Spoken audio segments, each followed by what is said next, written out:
Welcome to Bible in the Backyard. Numbers 35 today. In Numbers 35, we have a description of the apportionment of the cities of the Levites, who are kind of only given their territory after the other tribes.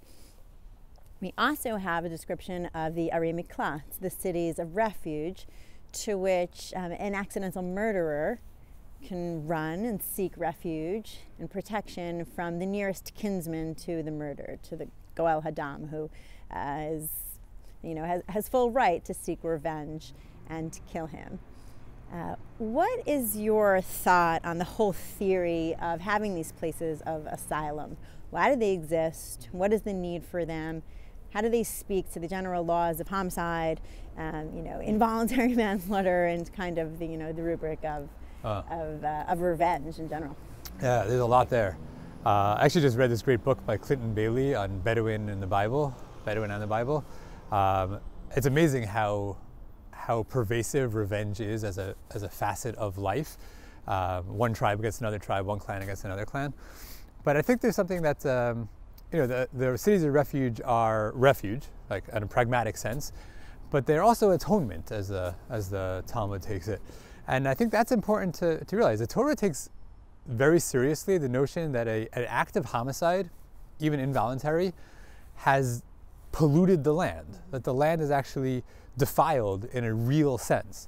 And even though it's hard for us to sort of think in this mythical way of like something actually seeping into the land and the land is now defiled, there's actually something very important about that way of thinking, because you can never just overlook something. If something really terrible has happened, it can't be swept under the rug. I mean, the sense is that the world is actually not right now. So, for the Bedouin, and in fact for the Goel Hadam, revenge might be one way of handling it, but the Torah says, okay, that might be one way of handling it. That might right the world. But there might be other ways of atoning, of cleansing, of purifying. The most important thing is to realize that if someone has just killed someone else, even not on purpose, we can't just pretend that that's okay and move along and say like, oh, he's acquitted, there's not enough evidence, like we just go on. Like, the world is right now in a state of defilement and has to somehow be purified. Yeah, there's an imbalance, right, in kind of like the order of souls that are existing in the world. Yeah, and the Torah takes it as really in the very earth, that the dirt is actually defiled. The land of Israel carries this around with it, and at some point maybe even can't take it anymore. Certainly it goes back to the flood.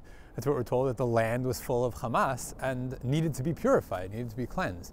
Again, I think the most important thing is just to realize that the Torah takes very seriously that a great wrong that's been committed can never just be ignored and swept under the rug. It has to be addressed in some way.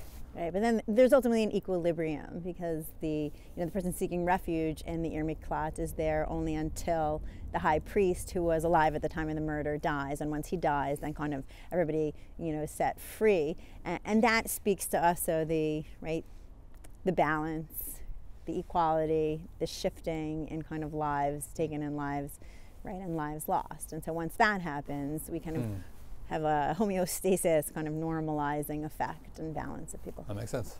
Yeah, very good. Thanks.